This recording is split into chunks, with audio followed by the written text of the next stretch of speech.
초대교회로부터 주일이 되면은 이렇게 인사했다고 그럽니다. 주님은 부활하셨습니다. 그러면 주님은 정말 부활하셨습니다. 그렇게 화답을 했다고 그럽니다. 제가 먼저 인사를 드리죠. 주님은 부활하셨습니다. 여러분들이 먼저 한번 해보시기 바랍니다. 주님은 정말 부활하셨습니다. 주님의 부활은 어떤 묵은 생명의 회복이나 소생이 아니라 새로운 몸으로서의 살아남, 그 용어를 부활이라고 하는 말을 합니다. 단지 되살아났다 하는 말이 아니라 그의 살아나심은 부활입니다. 고린도서 15장 40절에 죽은 자의 부활도 그와 같으니 썩을 것으로 심고 썩지 아니할 것으로 다시 살아나며 그러셨습니다. 우리의 몸은 살아있을 때나 죽을 때나 썩을 몸이었습니다. 그러나 부활한 몸은 썩지 아니할 몸, 죽지 아니할 몸으로 살아나는 신령한 몸의 부활입니다. 유명한 칼바르트라고 하는 신학자가 있었습니다. 이분은 부활이란 한마디에 기독교, 우리 그리스도교의 전체의 운명이 달려있다. 그만큼 부활이 소중함을 강조하고 있습니다. 우리는 예수님이 십자가 달려 돌아가 죽으실 때 다 끝났다. 이제는 흩어질 수밖에 없구나. 다 절망 속에서 자기 고향으로 돌아가고 제자들도 다 흩어질 수밖에 없었던 그런 자리에 있었어요. 그러나 우리 주님은 당신이 말씀하시던 대로 말씀대로 살아나셨습니다. 바르트가 계속해서 이런 얘기합니다. 세대의 전환점이 부활이다. 심판받을 수밖에 없었던 자리에서 은혜의 자리로 들어오는 순간, 죽음이라고 하는 곳에서 영원한 생명으로 옮겨가는 순간, 우리 주님은 우리의 죄를 대속하시기 위해서 십자가를 지셨고 우리에게 영원한 구원과 생명의 보증이 되시기 위해서 부활하셨습니다. 초대교회가 기독교가 이방 세계에, 헬라 사회에, 로마 사회에 전파되면서 영지주의라고 하는 그런 헬라의 사상과 아주 필사의 투쟁을 벌여서 아주 어려움을 많이 겪었습니다. 일찍이 1세기 초엽부터 이 철학은 기독교에 도전을 했고 제2세기에 마르시온이라고 하는 사람이 나타나서 영지주의를 이끌어갈 때에 이 싸움이 절정에 이르게 되어졌고 이 영지주의의 유혹은 주 8세기경까지도 계속되어졌습니다. 그만큼 강한 이단이었습니다. 이런 이들에 대한 경계의 말씀이, 이들이 부활을 부정을 하는데 이들이 경계의 말씀이 요한서신에 잘 나와 있습니다. 요한 1장 1절에 태초부터 있는 생명의 말씀에 관하여는 우리가 들은 바요, 눈으로 본 바요, 자세히 보고 우리의 손으로 만졌다. 우리의 손으로 만진 바다. 예수님이 육신을 입고 오셨었다 하는 것을 강조를 합니다. 영지주의자들은 이 그노시스라고 불려지는 이 사람들은 예수님이 육신을 입고 오신 것을 부인하는 영이에요. 이게 초대교회로부터 시작이 되어졌습니다. 요한일서 4장 1절로 3절에 보면은 사랑하는 자들아 영을 다 믿지 말고 오직 영들이 하나님께 속하였나 분별하라. 많은 거짓 선지자가 세상에 나왔습니다. 이로써 너희가 하나님의 영을 알지니 곧 예수 그리스도께서 예수님께서 육체로 오신 것을 시인하는 영마다 하나님께 속한 것이다. 예수님이 인간이셨다라고 하는 것, 육체를 입고 오셨다라는 것을 시인하는 영마다 이게 하나님께 속한 것이고, 그 다음에 예수를 시인하지 아니하는 영마다 하나님께 속한 것이 아니니 이것이 곧 적그리스도의 영이니라. 오리라 한 말을 너희가 들었거니와 지금 벌써 세상에 있느니라. 그렇게 말씀하셨어요. 계속해서 요한 2서에도 보면은 미혹하는 자가 세상에 많이 나왔나니 이는 예수 그리스도께서 육체로 오심을 부인하는 자라. 예수님이 육체로 오신 것, 인간이셨다고 하는 것을 부인하는 그런 사람들. 어찌 보면 굉장히 신령한 것 같고 신성한 것 같고 예수님이 하나님이시라고 하는 것만 강조를 한다고 그러면 이것이 적그리스도의 영이다 이런 얘기입니다. 인간으로 오셨다라고 하는 것을 강조해 주고 있습니다. 영지주의라고 하는 이 노스틱이라고 하는 그노시스 사람들은 어떤 사람들이냐면 헬라의 이원론을 가지고 있습니다. 영혼은 선한 것이고 육은 악하다. 세상의 물질은 악한 신이 창조를 했다. 이렇게 얘기하는 사람들이 헬라의 이원론을 가지고 있는 철학자들의 사상이었어요. 영혼과 육체는 반드시 분리된다 하고 출발을 합니다. 그리스도가 하나님의 영이신데 그의 육체적인 생활은 그럼 뭐냐? 예수님이 육신을 입었었다는 것은 다만 외면적인 현상에 불과하고 그건 환상이었다. 이렇게 주장하는 이단자들이에요. 제가 지금 이단의 얘기를 하니까 혼란을 일으키지 말아야 됩니다. 이단 얘기를 하고 있는 거예요. 지금 이단자들이 이런 주장을 했단 말이에요. 하나님의 영적인 그리스도가 물질적인 육체 속에서 성육신한다는 것이 불가능하다. 그리고 영적인 세계와 육적인 세계를 완전히 이원화합니다. 예수님이 겪으신 육체적인 고난과 죽음과 부활은 단지 환상적인 것에 불과했다. 예수님이 죽으시고 부활하신 것처럼 보이지만은 불멸의 영혼은 죽음의 타격이 미칠 수가 없다. 아무리 죽음이 무섭다고 하더라도 불멸의 영혼을 죽일 수가 없다. 영혼 불멸을 이야기하는 것은 그것은 부활신앙이 아닙니다. 그리스도가 죽은 것처럼 보이고 다시 살아난 것처럼 보이지만 그것은 환상이었다. 이렇게 주장을 합니다. 영혼이 불멸하는데 그것이 다시 일어났다라고 하는 것은 분명히 모순이다. 이렇게 얘기했습니다. 이들이 잘못된 신학을 가지고 있었습니다. 그래서 정통 기독교인들은 신학을 수립하게 되어졌습니다. 많은 혼란을 겪고 미혹을 받고 이단에 빠지는 경험도 하고 그러면서 바른 신앙을 가지게 되어집니다. 하나님의 아들 성자 예수님의 탄생이나 고생이나 죽음과 부활이 역사적인 것이 아니고 가면적이고 환상적이었다. 그걸 도케티즘이라고 그러는데 그러면 하나님께서 역사 안에서 하나님이 당신을 계시할 수가 없고 인간을 구원할 수도 없다. 예수님이 단순히 환상적인 것으로 잠깐 가면적인 것으로 그렇게 왔다 가셨다. 그렇게 한다고 그러면은 안 된다 이 말이에요. 하나님의 아들이 인간이 되셨습니다. 예수님은 참 하나님이시고 참 인간이세요. 예수님이 인간이 아니라고 하게 되면 인간의 대표자가 될 수가 없어요. 인간의 대표자가 될 수가 없고 우리를 대신할 수도 없다 하는 것입니다. 그래서 교회는 사도신경을 제정을 해서 성도들로 하여금 고백하게 합니다. 지금도 사도신경을 고백하지 않는 그런 자들은 다 이단이에요.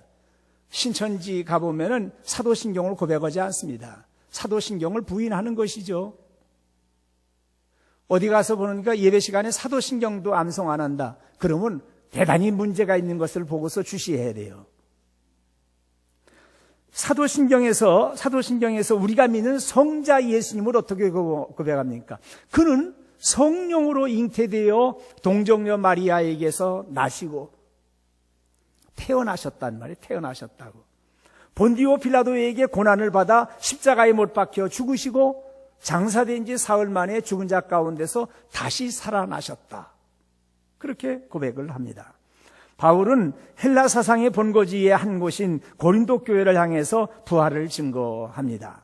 잘 보십시오. 내가 받은 것을 먼저 너희에게 전하노니 이는 성경대로 그리스도께서 우리 죄를 위하여 죽으시고 장사 지낸 바 되셨다가 성경대로 사흘 만에 다시 살아나사 게바에게 보이시고 베드로에게 보이시고 그 후에 12제자에게와 그 후에 500여 형제에게 일시에 보이셨나니 그 중에 지금까지 대다수는 살아있고 어떤 이는 잠들었으며 그 후에 야고보에게 보이셨으며 그 후에 모든 사도에게와 맨 나중에 만삭되지 못하여 난자 같은 내게도 보이셨느니라. 그러셨어요. 여러분들 500여 형제에게 일시에 보이셨어요. 그런데 바울이 고린도 교회에 편지를 보낼 때 그 부활을 목격했었던 500여 형제 중에서 대다수가 살아있고 그랬어요. 아마 400명에서 한 좀 넘게쯤은 살아있었지 않습니까? 그렇게 했으니까 대다수가 살아있다고 그랬었겠죠. 예수님의 부활이 몇몇 여인들과 그 제자들이 예수님을 너무너무 사모하고 예수님을 보고 싶어가지고 꿈에 나타났는데 예수님 부활했다고 하더라. 만일 이러면은요, 이게 말이 안 되지 않습니까? 여러분들 꿈에 본 것 가지고서는 제자들이 나가서 다 순교할 수 있었나요? 그 말이 안 되지 않습니까? 그런데 500여 형제의 사람들이 다 꿈에 동시에 나타납니까? 다 제자들이 환상을 보았다고 그러는데 환상을 보았다면 500여 형제들이 일시에 환상을 볼 수 있었냐 이 말이에요. 고린도후서 15장 14절에 그리스도께서 만일 다시 살아나지 못하셨으면 우리가 전파하는 것도 헛것이요 너희 믿음도 헛것이다. 우리가 이렇게 앉아서 예배를 드리고 하는 것도 다 헛것이 된다는 말이에요. 예수님이 십자가 달려 돌아가 죽으셨다가 다시 부활하셨으니까 이것이 귀한 일이고 이게 하나님께 영광이고 우리 주님을 기쁘시게 해드릴 수 있고 우리가 구원받은 감격을 다시 한번 되새길 수 있는 일이죠. 그래서 우리의 신앙 기독교는 빈 무덤에서 출발을 합니다. 빈 무덤 위에 세워진 십자가, 빈 무덤과 십자가가 가장 중요한 상징이 되고 있습니다. 빈 무덤에서 예수님의 부활에서부터 십자가가 보이고 십자가를 바라보니까 우리를 위해서 육신을 입혀가지고 아들을 보내어주신 우리를 구원해 주신 하나님이 보이게 되어집니다. 유명한 신학자 중에 판넨베르그라고 하는 분이 계시네요. 이분은 얘기하기는 예수님의 부활 사건은 기독교 신앙의 중심이며 출발점이다. 이렇게 강조를 합니다. 예수의 부활은 역사적으로 말해 기독교사의 출발점이 된 사건이다. 특히 부활절 사건은 그리스도를 믿는 신앙의 역사의 출발점을 이룬다. 그리고 이 출발점은 동시에 그 신앙의 영원하고도 실질적인 근거가 된다. 역사적 기원과 실질적인 근거가 여기서 하나가 된다. 중심을 이루게 된다 이 말이죠. 예수님이 부활하지 않고 그냥 십자가에 죽으셨다고만 하면은 정말 아리송한 종교가 되었을 것으로 생각이 되어집니다. 예수님을 믿어야 될 건지 말아야 될 건지 분명하지 않을 수가 있습니다. 예수님이 메시아이신지 아닌지 확신이 없습니다. 예수님의 부활은 예수님이 하나님의 아들이셨고 우리의 주님이시고 우리를 구원하러 오신 그리스도였음을 확실히 보여주고 있습니다. 부활은 기독교 신앙의 출발점이며 중심이 되고 있습니다. 부활은 모든 예수님의 사역의 소급적인 논증으로서의 부활을 알아야 됩니다. 소급해서 올라간다 이 말이에요. 거슬러서 올라간다, 위로 상향식으로 올라간다, 소급해서 올라간다 하는 그런 의미가 있어요. 예수님이 부활하신 것을 확인하고 보니까 예수님이 십자가 달려 돌아가 죽으신 것은 우리의 죄를 대속하기 위한 하나님의 한 영원한 제사요, 그것이 화목제물이었고 예수님이 속죄의 제물이 되셨단 말이에요. 예수님이 부활하시고 예수님이 십자가 달려 돌아가 죽으신 것을 또 바라보고서 그 예수님의 공생애를 보니까 예수님께서 죽은 자를 다시 살리시고 수많은 병자들을 일으키시고 5,000명을 먹이시고 하나님의 나라를 선포하시고 진리의 말씀을 선포하신 것은 그건 우리를 구원하시기 위한 하나님의 은총이었구나, 이걸 알게 되어져요. 예수님이 또 성육신 하신 것은 우리를 구원하시기 위해서 하나님의 큰 희생이셨구나 하는 것도 깨닫게 되어집니다. 이게 소급적으로 올라가면서 부활을 근거로 해서 우리의 신앙의 체계를 창조까지 부활을 소급해서 올라가게 되어집니다. 바울이 설명을 합니다. 고린도전서 15장 42절로 44절 거기에서 보면 이런 문제를 다시 하면 예수님의 부활은 어떤 원기 회복이나 소생이 아니었다 이 말이에요. 아직 죽었지만 아직 썩지 않은 육신에 단지 생명이 되돌아온 것이 아닙니다. 새로운 생명, 새로운 몸, 그것이 부활입니다. 육적인 몸이 아니라 영적인 몸, 신령한 몸으로서의 변화란 말이에요. 바울이 설명합니다. 죽은 자의 부활도 그와 같으니 썩을 것으로 심고 썩지 아니할 것으로 다시 살아나고 욕된 것으로 심고 영광스러운 것으로 다시 살아나며 약한 것으로 심고 강한 것으로 다시 살아나며 육의 몸으로 심고 신령한 몸으로 다시 살아나니 육의 몸이 있은즉 또한 영의 몸도 있느니라 하셨어요. 자, 죽은 몸과 살아나는 몸 사이에는 동질적인 연관성이 있지만 완전히 새로운 형태의 생명으로 바뀌어져 있었습니다. 고린도후서 5장 1절 말씀 같이 읽어봅니다. 만일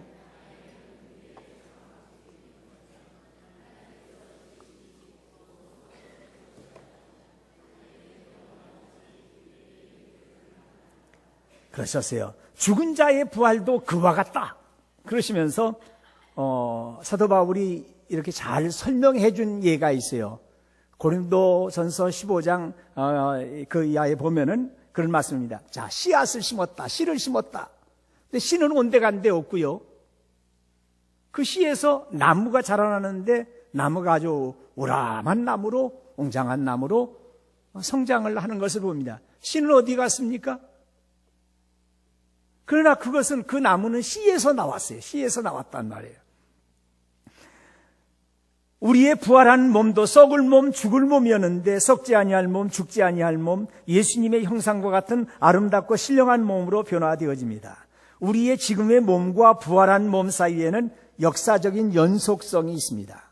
역사적인 연속성이 있단 말이에요. 우리의 썩을 몸에서 썩지 아니할 몸이 나오고 죽을 몸이었는데 죽지 아니할 영광스러운 몸이 나왔습니다. 썩을 몸이지만 썩을 몸이 있어야 썩지 아니할 몸이 그 몸에서 나옵니다. 죽을 몸이지만 그 몸이 있어야 죽지 않고 영광스러운 몸이 나올 수가 있습니다. 사도 바울은 예수님의 부활은 하나님이 성령을 보내셔서 예수님을 살리셨다고 말씀을 하시면서 마지막 날에 우리를 살리실 때도 성령님께서 우리를 살리신다고 말씀하셨어요. 로마서 8장 12절 말씀 다 같이 봅니다. 예수를 죽은 자 가운데서 살리신 이의 영이 너희 안에 거하시면 그리스도 예수를 죽은 자 가운데서 살리신 이가 너희 안에 거하시는 그의 영으로 말미암아 너희 죽을 몸도 살리시리라. 말씀 한마디로 온 우주 만물을 창조하신 하나님, 그 형질을 변화시켜서 우리의 죽을 몸을 죽지 아니할 몸으로 변화시키고 살리시는 날이 오게 되어 있습니다. 우리도 죽을 몸이지만은 신령한 몸으로 살리시는 날이 오는데 성령님께서 우리를 예수님의 형상과 같이 아름답고 신령한 몸으로 살려주신다고 약속을 해 주셨습니다. 그러니까 제가 이렇게 부활에 대한 신학적인 문제들을 정리해서 말씀을 드린 거는 이게 흔들려가지고 이런 사실, 이 귀한 신령한 몸으로의 변화에 대한 이 문제를 정립을 못해서 혼란스러우신 분들이 있어요. 그렇기 때문에 부활에 대한 분명한 성경 전체적인 그런 문제들을 확인하시고 이해하셔야 됩니다. 예수님의 부활을 처음 목격한 사람은 12제자가 아니었어요. 한 나약한 여성 막달라 마리였습니다. 아마 처음 목격한 분이 12제자 중에 한 사람이었으면 그분을 더 높이느라고 제자들이 더 좀 힘들지 않았겠나 그런 생각이 들어가지고 아마 여성에게 처음 나타나 보이셨다 이런 생각도 좀 가져본 적도 있었어요. 안식 후 첫날이 되었습니다. 예수님의 십자가 앞에서 모여 있었던 일단의 여성들이 있었습니다. 그분들은 십자가를 마주 대하고 앉아 있었습니다. 그리고 예수님이 무덤에 묻히실 때 그 무덤 멀리서 거기서 무덤을 바라보면서 앉아 있었던 여인들입니다. 그분들은 막달라 마리아, 그리고 야고보의 모친 또 다른 마리아, 그리고 살로메라고 하는 세베대의 부인이었다고 하는 살로메, 예수님의 이모가 되시는 분이에요. 자, 이분들이 예수님에게 아무런 어떻게 마지막 예의도 표하지 못하고 예수님이 장사되는 모습만 멀리서 지켜보았어요. 그래서 안식일에는 움직일 수가 없었고 안식 후 첫날이 되어졌을 때 그들은 향품을 가지고 예수님에게 발라드리려고 가고 있었습니다.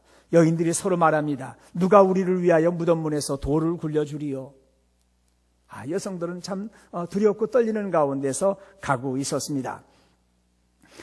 자, 그때 무덤에 당도할 때 무덤에 지진이 일어났습니다. 지진이 일어나면서 그때 마침 쳐다보니까 천사가 와서 큰 그 무덤에 가로막고 있었던 그 무덤 돌문을 열어 제치는데 그 무덤의 돌을 굴려가지고 바깥으로 굴려내고 그리고서 그 돌 위에 걸터 앉아 계셨습니다. 그때 로마 군병들이 무덤을 지키고 있었는데 마치 죽은 사람같이 되었단 말이에요. 우리가 이렇게 말을 하니까 지금 이렇게 하나도 두렵지도 않고 다 그렇지요. 그 무덤가에 새벽같이 꼭두 새벽에 갔는데 거기 로마 군병들이 지키고도 있었는데 지진이 일어나고 흰옷을 입은 천사들이 나타나가지고 무덤문에 돌을 굴려내고 이런 광경을 목격했다고 그러면 놀라지 않을 사람이 어디에 있겠습니까? 그들이 천사들이 말합니다. 너희는 무서워하지 말라. 이 여인들에게 너희는 무서워하지 말라. 십자가에 못 박히신 예수를 너희가 찾는 줄을 내가 아노라. 그가 여기 계시지 않고 그가 말씀하시는 대로 살아나셨느니라. 와서 그가 누우셨던 곳을 보라. 그러시면서 또 빨리 가서 그의 제자들에게 이르되 그가 죽은 자 가운데서 살아나셨고 너희보다 먼저 갈릴리로 가시나니 거기서 너희가 배우리라 하라. 보라 내가 너희에게 일렀느니라 하고 말씀을 하셨습니다. 다른 여인들이 이게 꿈인가 생신가, 내가 이런 거 뭘 보았다고 좀 이러는가, 정신이 없어가지고서는 그냥 집으로 돌아가는데, 막달라 마리아만은 두 제자 시몬 베드로와 예수님이 사랑하시는 다른 제자인 한 사람인 사도 요한이 있는 그 자리에 가서, 야, 사람들이 주님을 무덤에서 가져다가 어디 두었는지 우리가 알지 못하겠다. 빈 무덤이더라. 무덤 문이 열렸다. 사람들이 예수님의 시신을 옮겨간 것 같다. 이렇게 얘기했어요. 살아나셨다라고 얘기했는데 그렇게 말하지는 못하고 예수님의 그 주님을 무덤에서 옮겨간 것 같다. 그렇게 얘기를 했어요.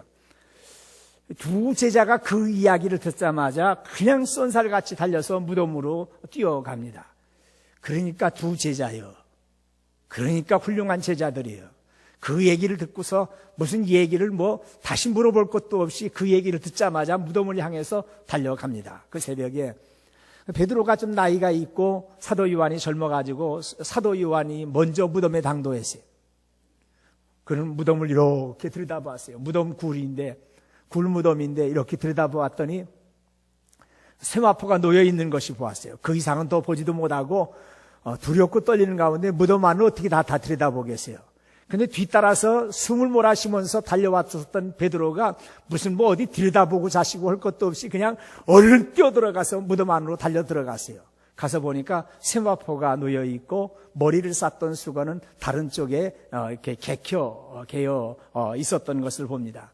그걸 보면서 이 사도 요한도 용기를 얻어가지고 무덤 안에 뛰어들어가서 예수님이 다시 살아나셨다 하는 사실을 믿게 되어졌습니다. 그렇지만은 두 제자는 어떻게 해야 될 건가? 이게 지금 어떻게 될 일인가? 궁금하지만 집으로 돌아갈 수밖에 없었어요. 두 제자가 돌아갔습니다. 막달라 마리아가 뒤에 도착을 해가지고 두 제자를 보내고 나서 그래도 무덤을 들여다보면서 울고 있습니다. 무덤을 들여다보니까 그때 두 천사가 예수님이 시신이 누워있던 머리맡에 한 분이 그리고 발끝에 한 분이 계시면서 말씀을 합니다. 이들이 얘기합니다. 여자여 왜 우느냐? 누가 우리 주님을 가져갔습니다. 어디에 두었는지 모르겠습니다. 이렇게 말씀을 나누고 있을 때 무슨 인기척이 나는 것 같은데 뒤에 누가 서 계신 것 같은데 서 계신 분이 계시는데 그분이 부활하신 예수님인 줄은 잘 몰랐어요. 그분이 말씀합니다. 여자여 왜 울고 있느냐? 누구를 찾느냐? 하고 말씀하세요. 여보세요. 당신이 그를 옮겨 놓았거든 어디에 두었는지 내게 말씀해 주세요. 내가 그를 모셔가겠습니다. 그분이 동산직인 줄로 알았단 말이에요. 그때에 예수님께서 따뜻하신 음성으로 마리아야 하고 말씀하시니까 그 순간 깨달아서 영이 열려지면서 라보니요 했단 말이에요. 선생님 하고 말씀을 나누게 되어졌습니다. 그때 예수님이 마리아에게 말씀을 합니다. 나를 붙들지 말라. 내가 아직 아버지께로 올라가지 아니하였노라. 막달라 마리아가 예수님을 붙들고 계셨던 것 같아요. 마태복음에 보면은 발을 붙들고 경배를 했다. 그런 말씀을 했어요. 그러니까 너무 오랫동안 붙들고 있지 말아라. 아마 그렇게 말씀하신 정도로 이해를 해봅니다. 오늘 마리아는 부활하신 예수님을 처음 뵙는 영광과 특권을 누린 분이에요. 우리가 존경하고 우리가 그분의 신앙을 본받아야 되겠다라고 하는 그런 마음들을 가지셔야 됩니다. 이분은 순종하는 믿음을 가지고 있었어요. 그리고 예수님 무덤을 떠나지 아니하고 예수님이 시신만이라도 자기가 가져가겠다고 할 만큼 큰 믿음의 여성이고 주님 앞에 어떻게든지 보답해드리면서 살아야 되겠다고 하는 뜨거운 열정을 가지고 있었던 여성입니다. 우리 주님은 살아계신 하나님의 아들이시고 우리의 구세주이십니다. 죽음의 고통이 생명의 근원으로 속박할 수 없습니다. 우리를 의롭다 하시고 영원한 생명을 주시기 위해서 우리 주님 다시 살아나셔서 죄와 사망의 권세를 극복하고 살아나셨습니다. 우린 주님의 부활이 이어서 우리의 죽을 몸도 살려주시고 우리를 부활에 동참하게 하시고 있습니다. 저는 부활절을 보내면서 부활에 대해서는 사실에 입각한 신앙이 중요하다는 거예요. 부활은 사실입니다. 사건입니다. 부활신앙은 그것은 그 다음의 문제입니다. 예수님이 십자가 달려 돌아가 주시고 부활하셨기 때문에 우리가 구원받았습니다. 내가 그 믿은 것은 그 다음에 하나님께서 그것을 믿게 해주시는 은혜가 있죠. 그래서 감사하고 감격하지만은 중요한 것은 보다 더 사실에 있었다는 거죠. 베드로 사도가 말씀을 합니다. 우리 같이 한번 마지막 읽어보고 마치겠습니다. 예수를 너희가 보지 못하였으나 사랑하는도다. 이제도 보지 못하나 믿고 말할 수 없는 영광스러운 즐거움으로 기뻐하니 믿음의 결국 곧 영혼의 구원을 받음이라. 우리는 보지 않고 믿는 사람들이 더 복되다고 한 것처럼 우리는 보지 못했지만 확신합니다. 주님이 나를 위해서 십자가 달려 돌아가 주시고 우리에게 영원한 생명을 주시고 영원한 하늘나라를 약속해 주시면서 부활해 주셨습니다. 사랑하시는 성도 여러분, 여러분도 마리아처럼 부활신앙을 가지고 나도 부활하신 주님, 살아계신 예수님을 보았다, 나도 만났다 외치면서 주님의 뒤를 따라가는 부활의 증언자들이 다 되시기를 주님의 이름으로 축원드립니다. 기도하십시다. 은혜로우신 우리 하나님 아버지, 은혜를 진심으로 감사를 드립니다. 우리 주님은 죄와 사망 권세를 이기시고 부활하셨습니다. 우리의 죄를 대속하시기 위해서 그 모든 고난을 받으시면서 십자가상에서 다 이루셨다고 말씀을 하셨습니다. 주님 은혜 때문에 구원받았습니다. 주님의 은혜로 구원받았습니다. 새 생명 얻었습니다. 영원한 하늘나라를 소유하게 해주신 그 은혜를 진심으로 감사를 드립니다. 예수님께서 죄와 사망의 원세를 이기신 것처럼 저희들도 죄와 싸워 이길 수 있도록 주님을 모시고 부활하신 주님과 함께 감격 속에서 살아가는 우리 모든 성도들이 다 되게 하여 주시옵소서. 믿사옵고 우리 주님 예수 그리스도의 이름으로 기도하옵나이다. 아멘.